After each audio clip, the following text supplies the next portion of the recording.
Boa noite, pessoal.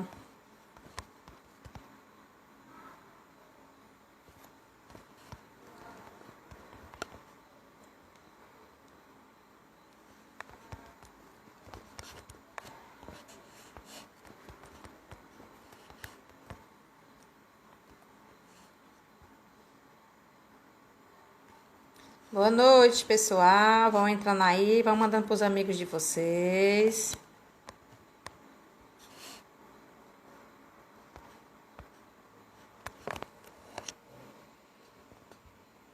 Boa noite a todos que já estão entrando na live. Aí embaixo tem, ó, uma setinha que vocês vão pegar nessa setinha, tipo um aviãozinho, e vão enviando para os amigos de vocês, certo? Vai pro direct de todo mundo. Eu vou enviar aqui também. O pessoal saber que nós já estamos aqui. Vamos convidando aí todo mundo. Ver se eu consigo enviar para minha mãe, que ela queria muito entrar na live.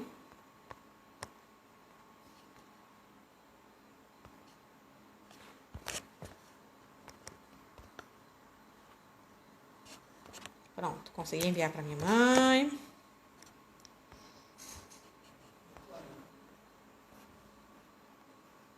O professor Eugênio Cunha já está aqui. Pronto, já estou chamando aqui, viu?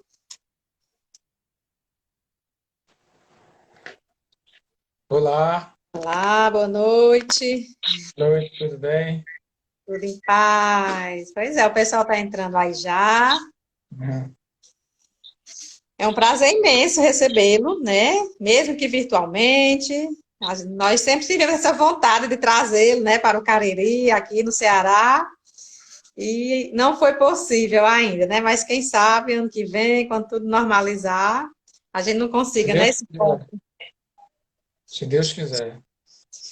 Pois Vai é, o ser Lisandro muito bom, foi, vai ser uma bênção para mim. vai sim. Então, pessoal, hoje, né, nossa live é com o doutor Eugênio Cunha, né? Ele é conselho estadual da Reunida, do Rio de Janeiro. Doutor em educação, psicopedagogo, professor, né, do ensino superior e da educação básica. Então, tem uma vasta experiência, né, com alunos autistas, né, tem vários livros publicados, inclusive nós aqui na AMA temos alguns, né, e nosso tema hoje vai ser autismo e práticas de ensino na escola e na família, conversar um pouquinho sobre isso, né, algumas pessoas me fizeram já perguntas antes, e aí eu anotei aqui as perguntas e a gente vai mais ou menos por isso, mas eu gostaria primeiro que você fizesse uma fala inicial, falasse um pouquinho sobre você. Bem, minha graduação inicial é em jornalismo, mas depois eu migrei logo para a educação, aí fiz a pedagogia, psicopedagogia, tenho um mestrado e doutorado em educação. E trabalho desde muito tempo, né, em escola. Até hoje eu mantenho um vínculo com a escola. Eu sou professor universitário, mas eu sou coordenador pedagógico do Colégio Objetivo aqui em Niterói, minha cidade é Niterói. Eu sempre tive esse interesse de manter o vínculo com a escola, porque é ali que ocorrem os grandes desafios da educação, a Verdade. educação básica mesmo, né? No ensino superior, eu trabalho na formação de professores, eu sou professor formador, eu trabalho nas licenciaturas, né? Pedagogia, letras, história, diversas licenciaturas. E desde muito cedo eu me interessei pela parte da inclusão, principalmente porque não havia muito material escrito, publicado, Uhum. que falasse do professor, do trabalho do professor. Aí eu me enveredei, me especializei nessa área. Inclusive, meu primeiro livro a, a, sobre o assunto inclusão foi justamente o autismo e inclusão, que Uhum. hoje está na sua oitava edição e está também em e-book. É esse, é? Então, é esse aí, autismo e inclusão. É isso aí. Eu tenho a terceira edição. Porque, na verdade, esse livro, eu acho que foi o primeiro livro que tratou das práticas de ensino, né? Não só dos professores, mas também das famílias. porque a gente via que não tem como você incluir sem ter essa sintonia, É verdade. escola e família. Pois é, então, falando um pouquinho sobre os livros, né, ele fez parte da minha história, porque o diagnóstico do meu filho, né, eu tenho um filho que está agora com 11 anos, ele foi diagnosticado em 2011. E quando a gente recebe o diagnóstico, a gente fica com aquele montão de dúvidas e eu comecei a fazer muitas pesquisas, então eu cheguei nesse livro. Então, em Uhum. 2012, eu adquiri esse livro e comecei a ler, e foi o que foi me norteando para essas atividades de Pedro, porque aí todo mundo tinha dificuldade, né, em ensiná-lo, a escola tinha muita dificuldade em adaptar atividades, então não sabia como direcionar, até porque ele era muito agitado, ele era aquele autista que ele dominava o ambiente e ficava mais deitadinho no chão do que sentado. Então, eu precisei estudar e eu sempre dizia a todo mundo: olha, o livro de Eugênio Cunha, o livro de Eugênio Cunha, eu comprei livro para sortear com as professoras. O pessoal ficava assim, pedindo emprestado, já foi muito emprestado já esse livro, porque eu sempre indicava para o pessoal, porque assim, dá o norte, né? A realidade é essa, a gente tem que falar o que é verdadeiro. E o livro, ele nos dá muitas orientações de como lidar, porque a gente fica um tempo assim meio perdido, né? E depois eu adquiri esse outro, Isso. eu tenho dois Autismo na desses, eu escola. tenho esse, tenho a segunda edição também. Por que dois? Porque a gente empresta aqui na AMA, a gente faz grupos de estudo, então tem hora que o livro está nas minhas mãos e tem hora que está na mão de alguém, algum monitor, alguém que pediu emprestada, porque a gente está sempre compartilhando, né, informações e os outros não estão aqui, né? Atualmente eu estou com esses aqui em mãos, e os outros estão por aí, na pandemia agora, vou demorar um pouquinho a ver meus livros de volta. Esse livro azul, Autismo na Escola, foi o primeiro livro que abordou a Lei Berenice Piana. Pois é, A lei foi promulgada em 2012. Em 2013, o livro foi lançado. Então, ele estava no forno. Eu esperei um pouquinho para colocar a lei no livro e fiz um comentário sobre a lei. Então, ele também é direcionado para. Esse é mais para o professor mesmo, né? uhum. Mas a gente sabe que não tem como o professor trabalhar sem família. Mas ele vai. Eu vejo como uma continuação do livro Autismo e Inclusão, porque eu abordo outras práticas, né? Outras estratégias e faço comentários sobre a lei, falo da formação do professor. É Eu muito. percebi isso, assim, que ele é como se fosse um complemento do outro, ele já veio mais completo, aí vem com a lei, que é tudo que a gente precisa, porque a gente luta mesmo pela inclusão e pelos direitos, a gente tem que estar vivendo, lutando pelos direitos, e eu achei ele bem completo, e eu, para onde a gente anda aqui, porque na AMA a gente faz palestras, né, de conscientização do autismo, então sempre andava com os livrinhos, mostrando o pessoal, aos professores, né, às mães, para todo mundo tentar conhecer mais, com informações adequadas, porque na internet a gente encontra informação de todo jeito. E a gente precisa se nortear e pegar informações de qualidade, né? A internet aceita tudo. Para a gente publicar um livro, a gente passa por um crivo muito rigoroso da editora. A WAK é uma editora, que é a editora que eu escrevo, ela só tem livros bons e da área da educação. Isso. Então, tem uma missão muito específica nessa editora. Por isso que não é tão fácil assim publicar um livro, né? E passa por um rigor muito grande. De fato, nós temos que ter cuidado com muita coisa que é publicada na internet. É Porque verdade. tem muita Aí, coisa falando aí. agora da editora, porque assim, né? O senhor entrou no assunto e eu vou complementar. Eu acho muito bacana porque eles têm uma sensibilidade e às vezes eles colocam promoções, mês de abril, o autismo, eu acho magnífico. Eles colocam várias promoções, então assim, as pessoas têm como adquirir, né? Estou falando isso porque é importante, assim, a gente vê um comércio muito grande na área do autismo aqui na nossa região, que a gente precisa estar até instruindo isso às famílias. O que é que a gente encontra que está acessível para o que a gente pode fazer, né? A nossa região é uma região muito carente ainda para todos os assuntos, e aí a gente precisa estar levando até isso para as famílias, dizendo o que é válido e o que é que realmente compensa fazer, né? E gastar.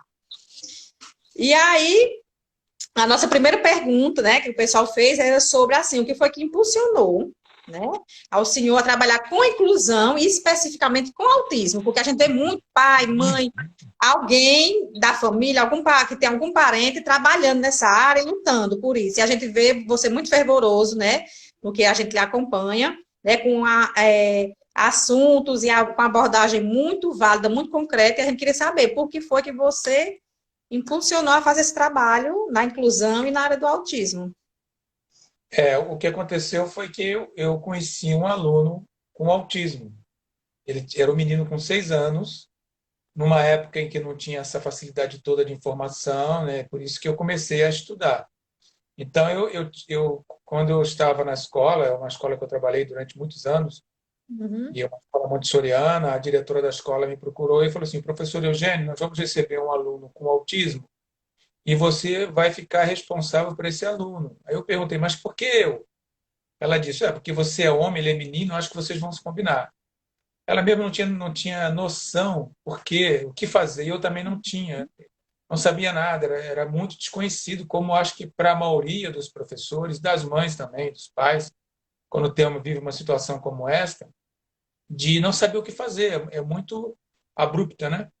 E eu Sim. tinha duas opções, ou eu investia no conhecimento, insistia em conhecer, buscava as fontes, estudava, me enveredava por esse caminho, ou eu desistia, né?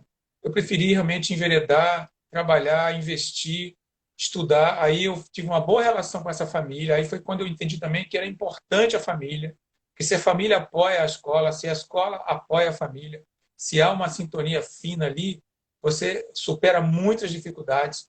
E a partir dali eu comecei a estudar. Achei que uma graduação não era suficiente, aí fiz um curso de psicopedagogia, depois fiz um mestrado e fui. E não fui parando, não parei mais. Então foi por causa desse menino.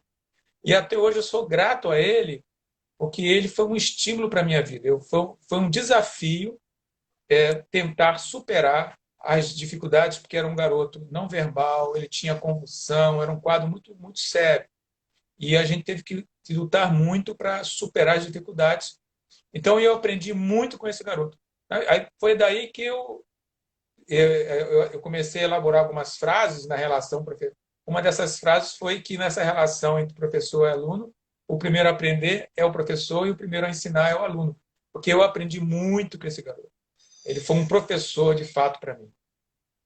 Oh, muito bacana, é bom, tão bom ouvir isso. A gente que é mãe, assim, chega a dar aquele alívio assim no coração, né? Porque a gente está sempre procurando assim profissionais que não só amem, mas é aquele amor e procura já como intervir, né? Como fazer as intervenções adequadas.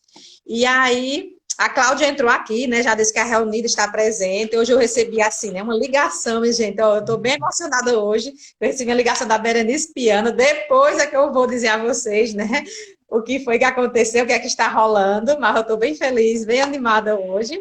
Duplamente feliz, né? Já estava por causa da presença, né, do Eugênio Cunha aqui com a gente. E mais ainda agora.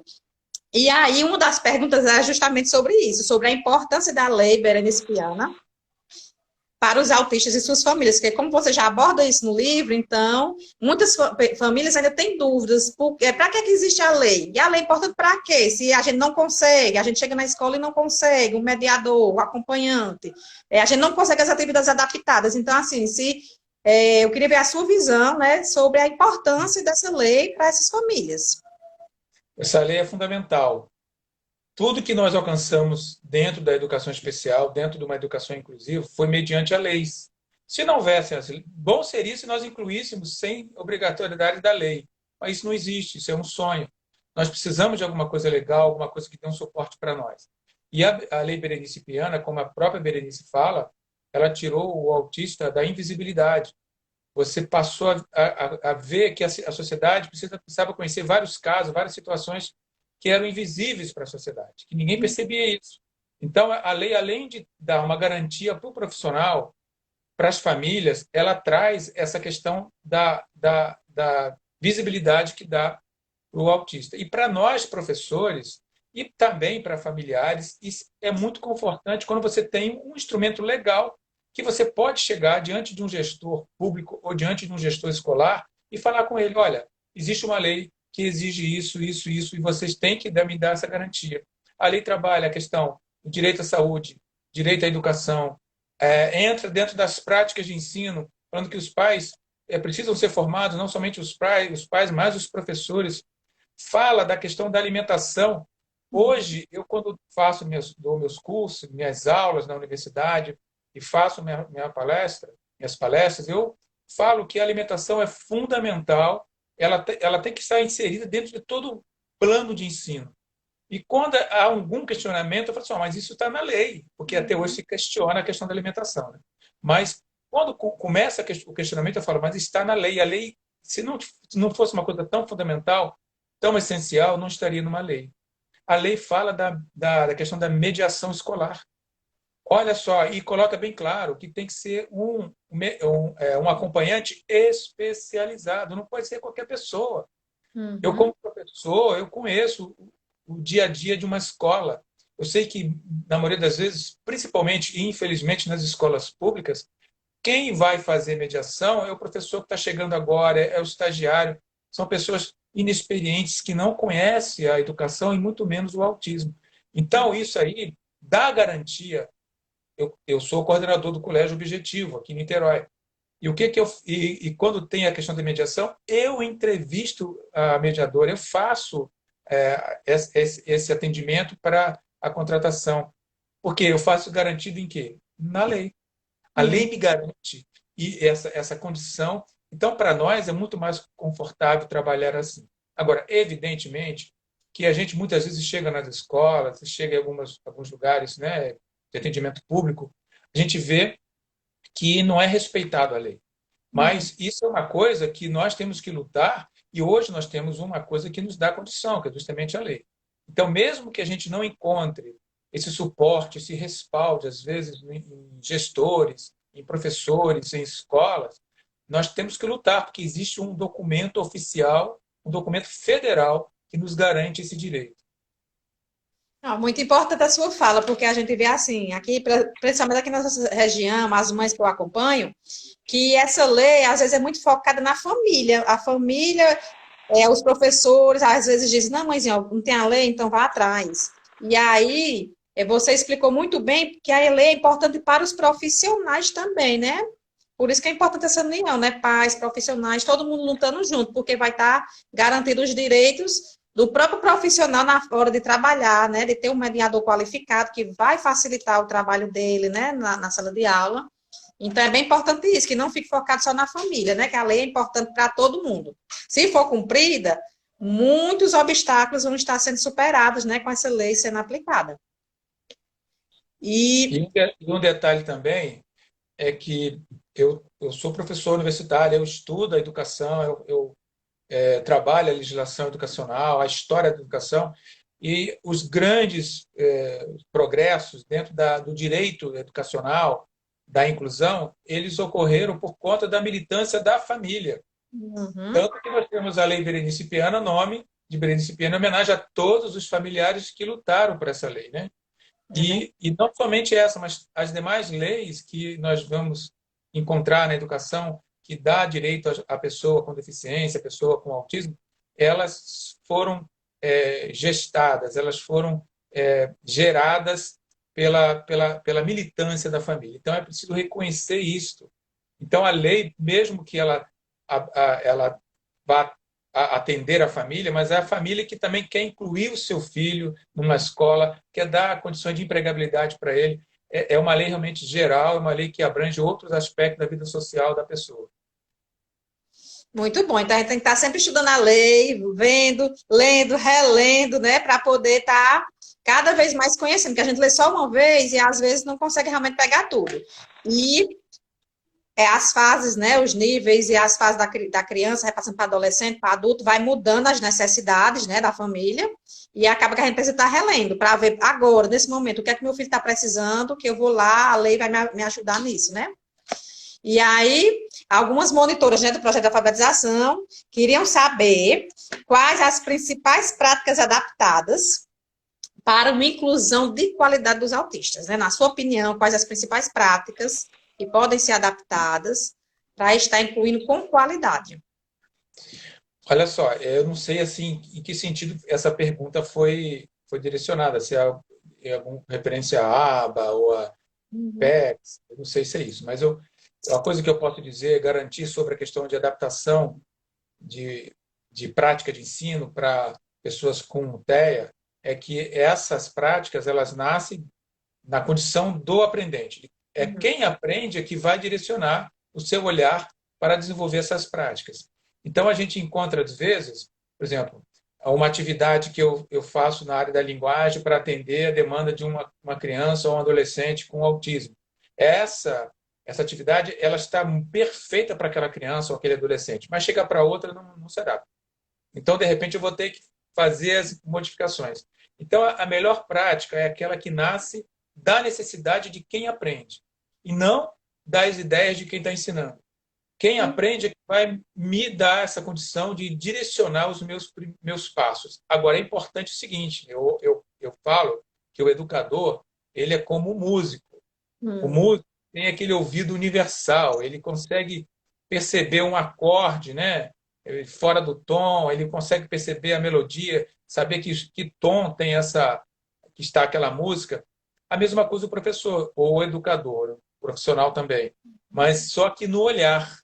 Então, para que eu perceba as dicas que meu aluno está me dando, o meu aprendente, eu tenho que ter esse olhar refinado. E o que vai refinar meu olhar é justamente a leitura, o que você acabou de falar. A leitura, o estudo, a teoria, conhecer mais daquela situação, daquele contexto. Aí eu vou preparar o meu olhar para entender as nuances do meu aluno, do meu aprendente, e aí estabelecer as práticas. Não importa se é uma prática construtivista, sócio-interacionista, se é baseada em ABA, se é baseada no PEX ou no TEACH, não importa se é uma prática estruturada, se é Montessori, o importante é que ela saia da carência, da necessidade de quem aprende. Muito bom ouvir isso também, porque às vezes, justamente, chegam às vezes os professores, né? Os as próprias monitoras aqui do projeto de alfabetização, e quando começa a ler que vê um determinado método, uma intervenção específica ali naquele estudo que eles estão fazendo, e aí já imagina que tem que aplicar para todos. E tem que ter esse olhar, né? Esse olhar do aprendente realmente, do que é que aquela pessoa precisa, né?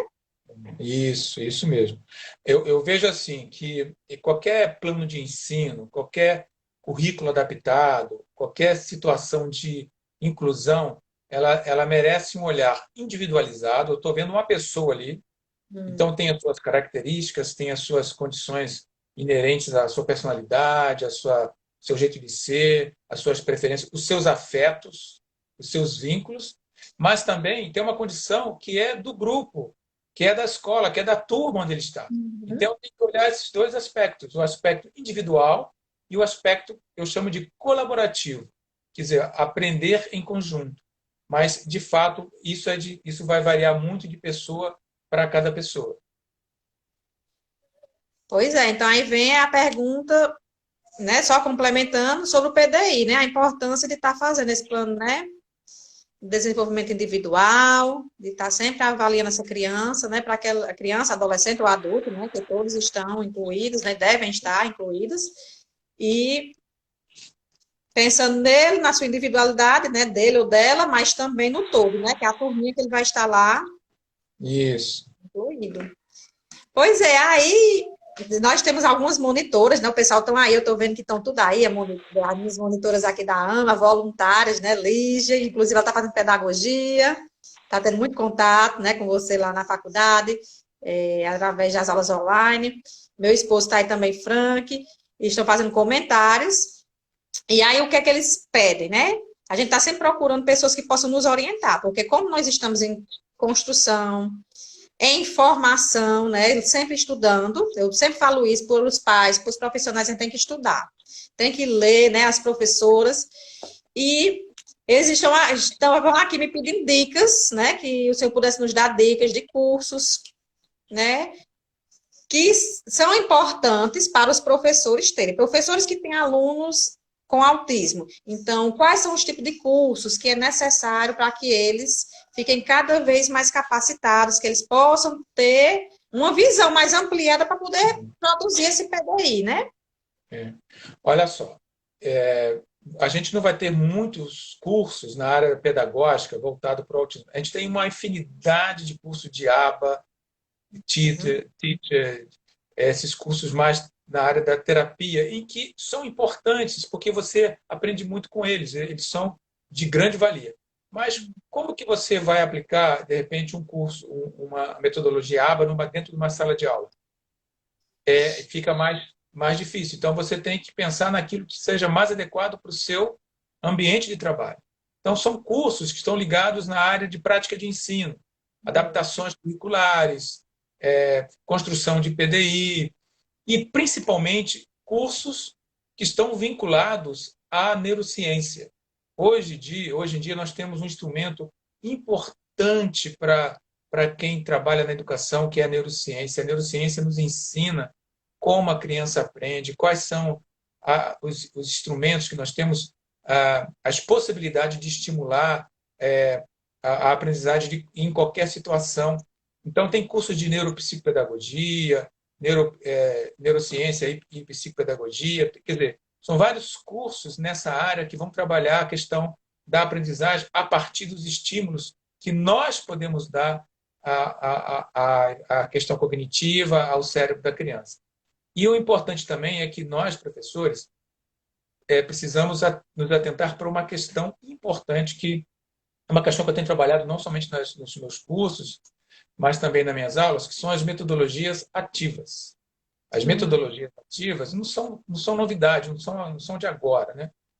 Coisa lá de Maria Montessori, de Freinet, lá do início do século XX, da Escola Nova, de Anísio Teixeira, que chegou hoje em dia num grande vulto, uma necessidade enorme por conta dessa pandemia, em que fala-se muito de ensino híbrido. Ensino híbrido é uma metodologia ativa. Mas a metodologia ativa é aquela que se baseia na atividade do aprendente, de quando ele atua. Então, a gente tem que sair como professor, sair desse ensino tradicional, em que você é todo o gestor da aprendizagem, entrar naquilo que nós chamamos de aprendizagem colaborativa. Então, aprender um pouco mais sobre aquelas metodologias que a proposta é a aprendizagem através da ação do aluno, de quem aprende. Então, a partir desse contexto, a gente desenvolve possibilidades muito grandes de aprendizagem. E eu tenho falado nas minhas aulas que a Base Nacional Comum Curricular, que é a BNCC, esse documento que esse ano está vigorando, mesmo de forma muito precária em razão da situação que nós vivemos, ele vai trabalhar as competências. E isso dialoga muito com aquilo que nós ensinamos na educação especial inclusiva. Você quer desenvolver competência no seu aluno com autismo, você quer desenvolver competência social, competência verbal, competência de comunicação, competência motora. Então, observe como é importante a gente entrar nesses assuntos da educação que são mais contemporâneos, né? Que são mais ligados ao que nós fazemos. Então, eu acho que isso aí seria uma dica. Esses cursos que abordem esses temas todos que eu falei aqui, que eu nomeei aqui. Muito bom. Aí eu peguei o gancho, né? Porque assim, nós combinamos que essa live teria certificado.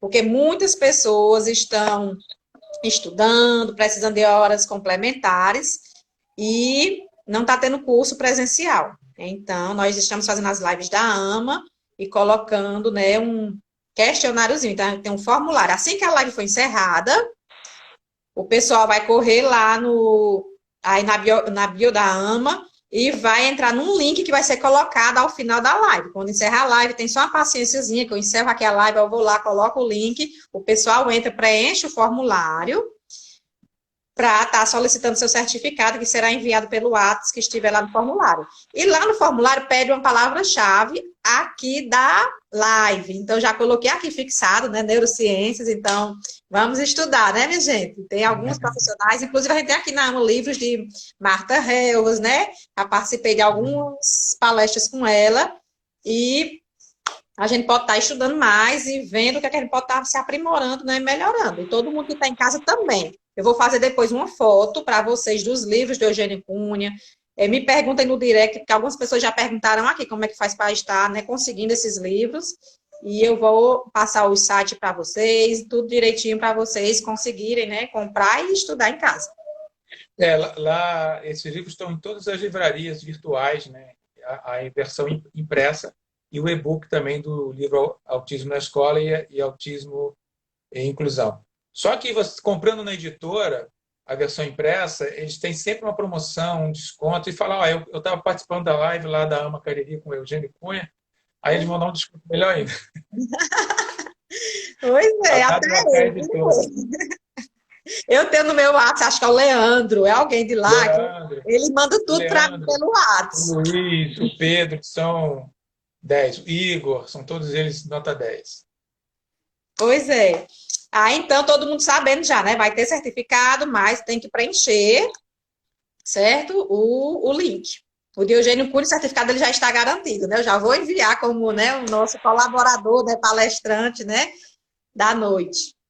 E aí, pronto, para a gente, né, tentar finalizar, falar um pouquinho sobre a importância, novamente, dessa relação da escola, família e terapias. Aqui na nossa região, como eu falei para o senhor, ainda é muito carente de informações, né? As pessoas ainda, por exemplo, a gente escuta o professor falando que não é obrigado a fazer curso, mesmo sabendo que existe uma lei, mas ainda discuta isso. Às vezes tem famílias que não sabem como cobrar isso, aí dizem, não vou colocar porque meu filho não está conseguindo desenvolver, tirei da escola.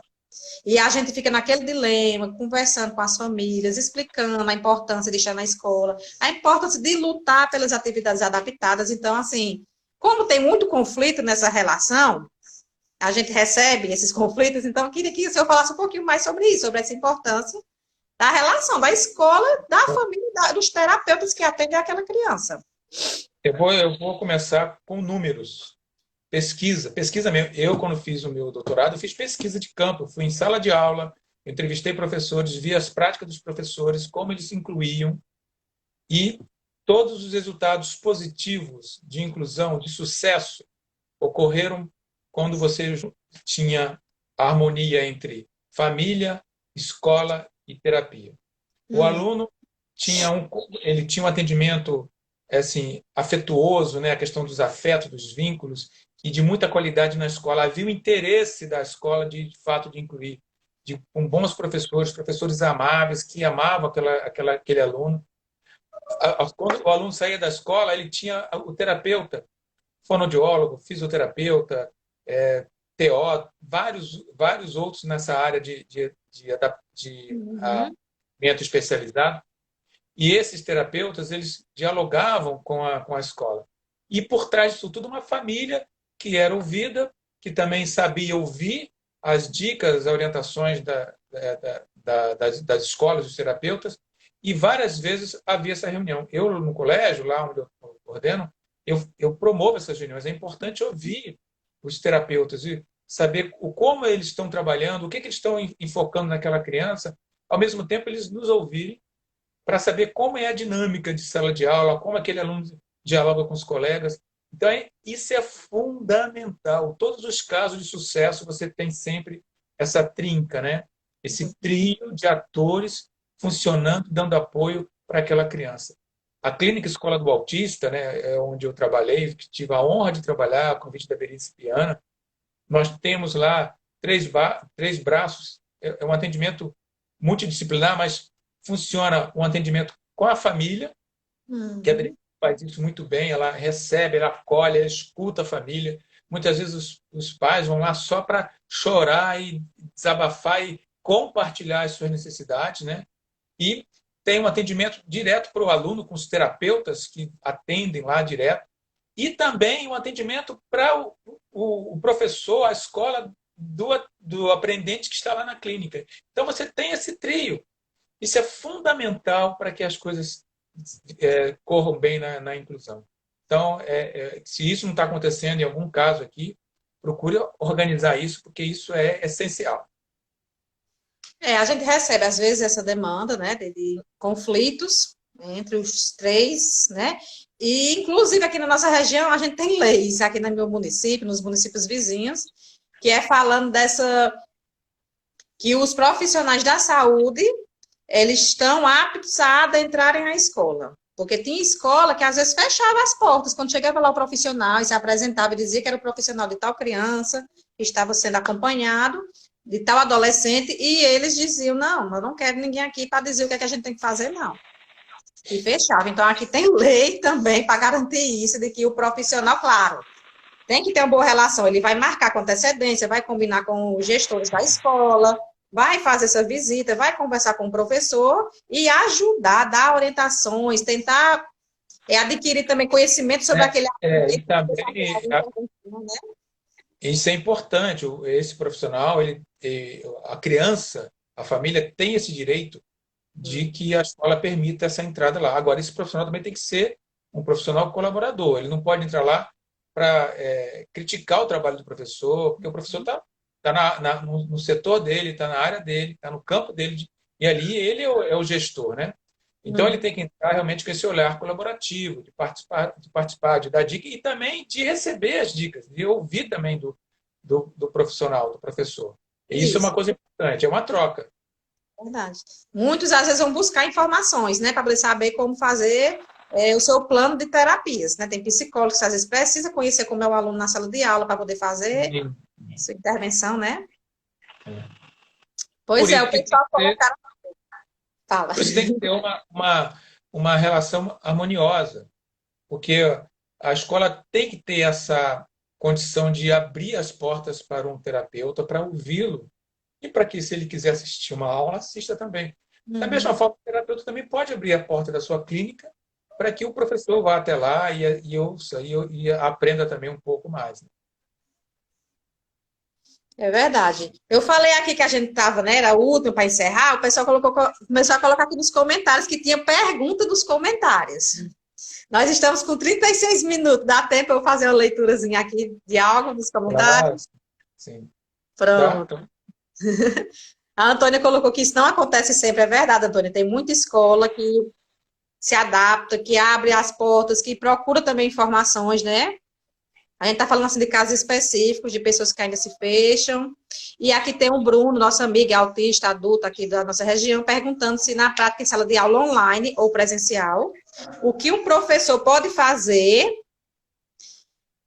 para incluir, né, esse aluno com autismo adolescente ou adulto na prática de sala de aula online, dessa forma agora que nós estamos de ensino, né, em casa, remoto, né? eu acho o seguinte, ele tem dois momentos que eu acho importante para esse aluno, né? Isso vai depender de caso, cada caso é um caso.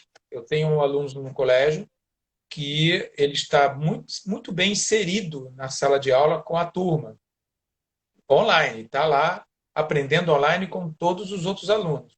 Mas há casos que é preciso que a escola disponibilize um atendimento individualizado. Além daquele momento da sala de aula, um outro momento pessoal com esse aluno. Porque isso é importante, porque isso mantém o vínculo, estabelece estratégias que poderão ser utilizadas depois na escola, num grupo maior. Então, quem vai determinar isso é a própria demanda. O professor ou o coordenador, no caso do ensino fundamental 2 ou ensino médio, né, que você tem um professor de matemática, um professor de geografia, um professor de história, então é uma coisa muito mais complexa. Esse papel, essa mediação é feita pelo coordenador. O coordenador do segmento é que faz esse bypass, né, essa estratégia, para que esse aluno tenha as suas necessidades atendidas. Mas o caminho que eu vejo que mais comum é isso: você dá um atendimento no grupão, ele está lá junto, mas você às vezes precisa fazer um atendimento individualizado para tirar algumas questões, para tirar algumas dúvidas e até mesmo para reforçar alguns aspectos do ensino, né, que ficou aí despercebido pelo aluno. É verdade. Acho que ficou bem respondido, viu, Bruno? Sua pergunta. Aqui tem um aluno do curso técnico de administração, parabenizando a live, porque disse que está ajudando bastante com um projeto que elas estão fazendo, que vai ser numa ONG, né? E muitas mães também parabenizando, algumas falando sobre preconceito, que as escolas ainda, algumas ainda tratam o autista leve com muito preconceito, né? Não enxerga que porque ele tem algumas habilidades, ele é autista, né? E acaba não fazendo as adaptações, né, que ele precisa. Uhum. Aí você vê a importância da lei, né? Que você tem ali uma lei que te dá garantia de você pressionar a escola para mudar a postura, porque a escola está agindo de maneira errada, está discriminando o aluno. Se você não tivesse uma lei, essa sua força seria bem diminuta, né? Pois é, que a lei, né, como já foi falado aqui desde o início, é para todos, todos os níveis de autismo, todos os graus, né? Todo mundo vai E sim. não somente da escola, vai para o ensino superior também. Na universidade, a lei continua valendo. Você tem lá todos os direitos que estão garantidos para uma criança, para um adulto que está estudando no ensino superior. Pois é, tia Manu é uma amiga nossa que acompanha o projeto da gente, está sempre ativa, uma mãe também, que é autista e professora. Ela disse que enviou algumas perguntas. Eu não estou conseguindo voltar as perguntas dela, viu, tia Manu? Me desculpe, me perdoe, estou tentando voltar aqui, não estou encontrando. Nós já estamos, né, com 40 minutos de live. E aí, eu não encontrei as perguntas, eu tentei voltar aqui, não encontrei. E aí tem tia Célia, né? Célia Magalhães é mestre em educação, professora também aqui na Universidade Regional do Cariri, está parabenizando, que é uma leitora, né, dos seus livros. Ela também já Obrigado. adquiriu. Ela também é voluntária aqui na AMA. E eu acho assim, quem é voluntário na AMA e já andou aqui, já leu algum Cor de Eugênio Cunha, porque a gente tenta fazer com que esse pessoal leia e estude, e tem que ser o que é mais prático, o que a gente encontra, porque não existe receita, mas eu considero o livrinho quase que uma receita para a gente entender melhor esse autismo e como fazer as adaptações, que é o que a gente precisa como professor, também sou professora, né? A gente precisa de entender como adaptar para construir essas atividades. Então, eu gostaria, assim, de agradecer imensamente a sua disponibilidade.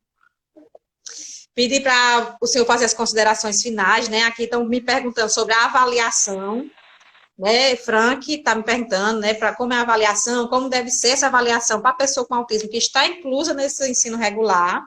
O que é que pode mudar na avaliação normal? Como é que o professor pode preparar essas avaliações? A avaliação ela tem que ter dois objetivos. Um diagnóstico, isto é, você quer saber como está aquele aluno, aquele aprendente, não importa o nível de ensino, se é no infantil ou na educação superior, ou então na educação básica, não importa.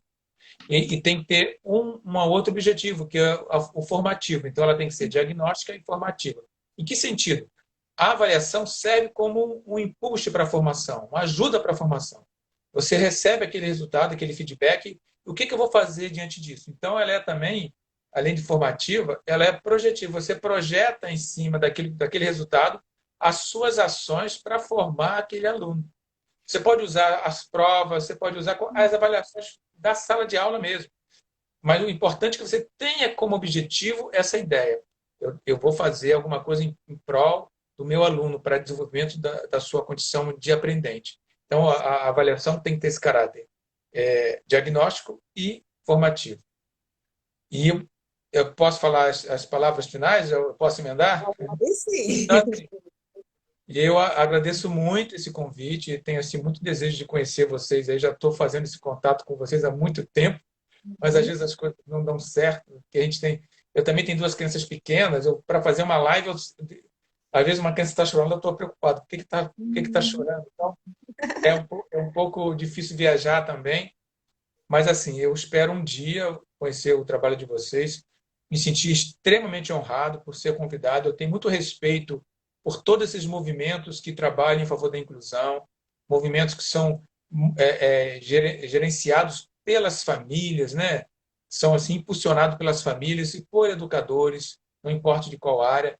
Então, assim, eu me sinto muito honrado, agradeço muito a vocês pelo convite e digo para aquelas pessoas que estão nessa militância, não percam a esperança, continuem trabalhando, vale a pena educar, vale a pena lutar pelos seus ideais, assim, pelo aquilo que te dá prazer e, acima de tudo, né, colocar os seus afetos naquilo que te dá prazer, né?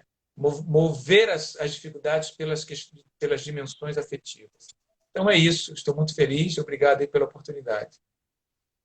Pois nós só temos a agradecer, né? Foi brilhante para a gente, né? Foi uma palestra mesmo, não foi só perguntas e respostas. Para a gente foi muito importante tê-lo aqui. Muita gente entrou, vi aqui muitas mães da associação, então tinha vários profissionais também e muitas mães. Me chamou a atenção a quantidade de mães que apareceram aqui na live. E eu gostaria de agradecer a todos que estiveram presentes, né? Lembrem do certificado, de ir lá, vou já colocar o link para vocês preencherem, e agradecer demais ao Senhor, e Deus quiser, logo em breve nós estaremos nos encontrando presencialmente, né? Ou aqui Amém. ou em algum lugar aí do Brasilzão. Muito Amém. obrigada, viu? Tchau. Então, tá. Obrigado a vocês, Deus abençoe vocês.